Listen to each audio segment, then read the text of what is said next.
Hello there. This nation is being bent over the barrel in preparation for Keir Starmer and the lunatic left in his Labour Party to give the country a right royal...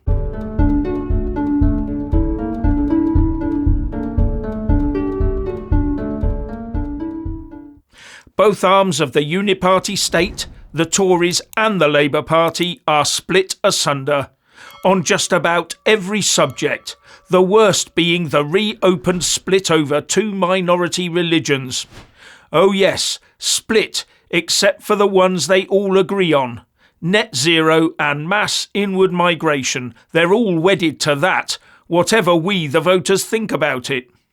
And right now it looks to me like neither Sunak nor Starmer has any respect within their own parties, other than from those that might still have something to gain from showing that respect.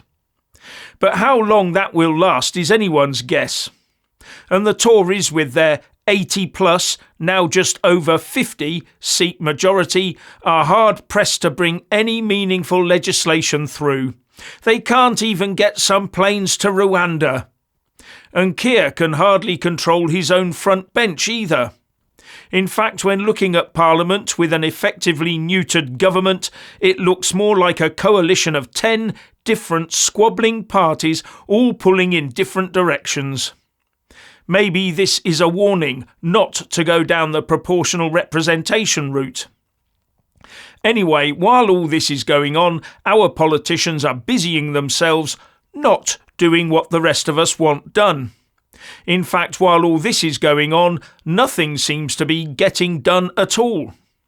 As an example, we were told that net zero would be watered down, with the ban on the sale of new petrol and diesel cars being pushed out to 2035.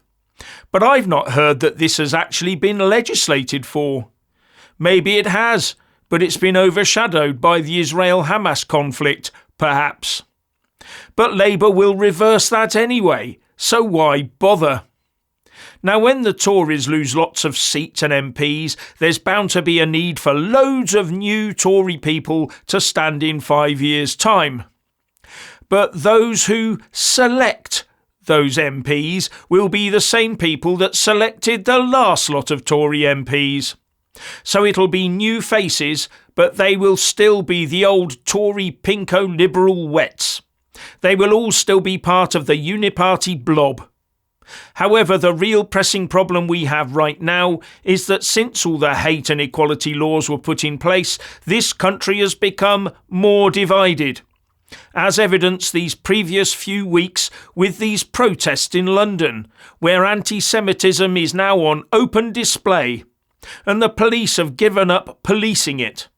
But they are quite happy to robustly police those counter-protesters, presumably on the basis that there are fewer of them at the moment.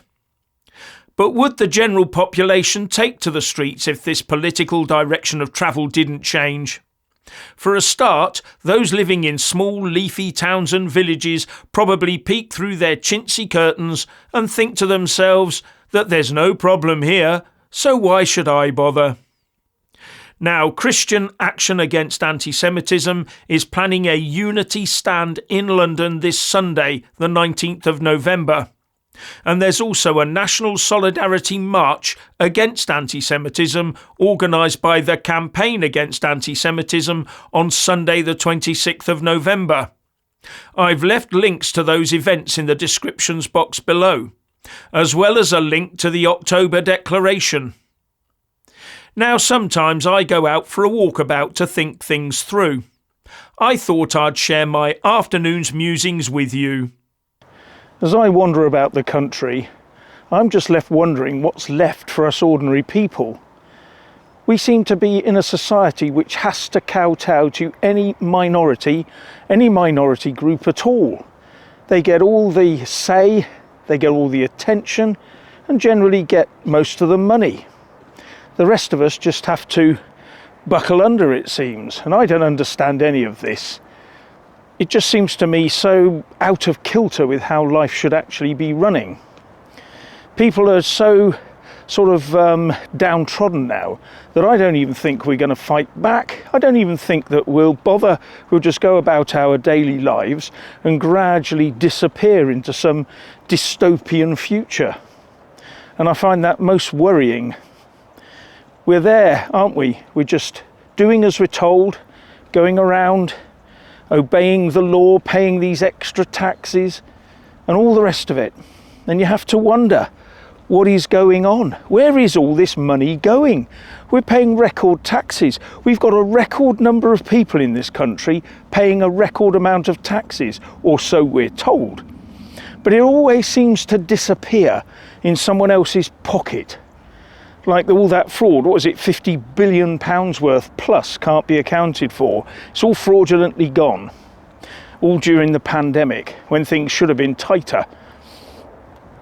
But no, I just sort of despair at where we're going. I see people running around in London getting their own way. And if anyone argues about it, no, you mustn't do that. You must not do that. You must not argue. Just do as you're told and go away. And do not enter London. You know, this is where we're going. Won't be long before we'll be not allowed into London in case we upset someone or something.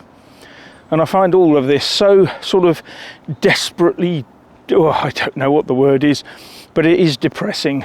And if this doesn't crack one day, I will be surprised. I will be very surprised. But it's going to take a lot. In Britain, we are what you would call sort of very subdued, very polite, extremely tolerant to a fault. But that's actually something that's working against us and not for us. Back in the day, you know, in the 1950s, 40s, even beyond that, being sort of polite and mild and meek was just sort of a way of life for most people. But you weren't always being trodden on by those around you. Pensions were better, all the rest of it. I don't know. I just don't know where we're going now as a country. I think we're being lined up to be not a melting pot for the world, but a melt-down pot for the world. And I don't think this is going to work out very well for us in the long run.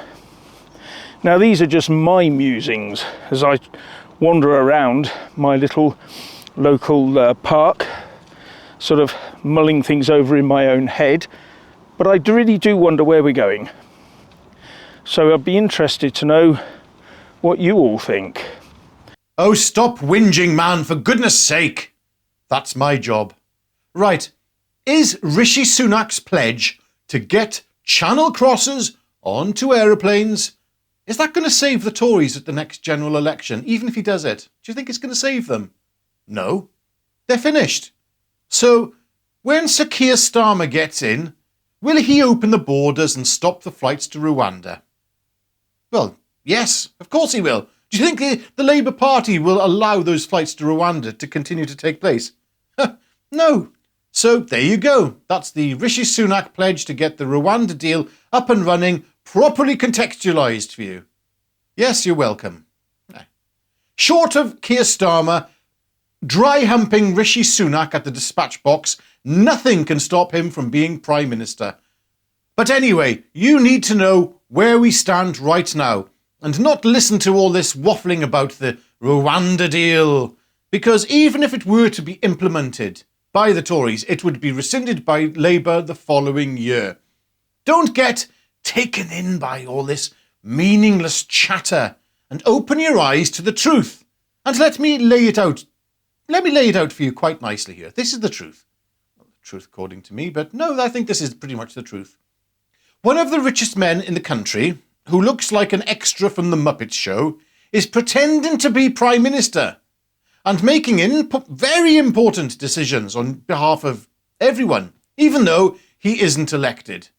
He has no commonality with anyone in the country, except for the other rich and corrupt persons that he associates with, well, such as the former Prime Minister, who is no longer an MP and has now been made Foreign Secretary by Rishi Sunak. He's just appointed him.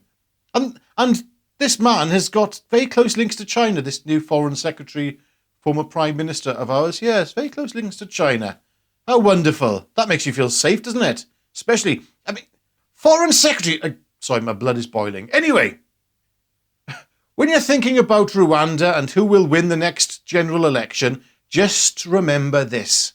It doesn't matter. I hope Labour get in and we have wide open borders so the British people can see the full horror of what open borders and socialism and the left looks like. When given the reins of power, these people will wreak havoc on this country. We don't need another political party. It's gone way beyond that. We need a leader. A king. And not the useless woke one we currently have, nor any of his equally woke offspring. No, we need someone who will say enough is enough and do what needs to be done. And we all know what that actually means. And it's not going to be pretty. There's no getting away from it. Anyway, what do you lot think about what has been said in today's video? Leave your mutterings and your murmurings in the comment section below. And a huge thanks to I'm Still Speaking. Don't turn off yet. And a huge thanks to all those that support us via Patreon, PayPal and Super Thanks.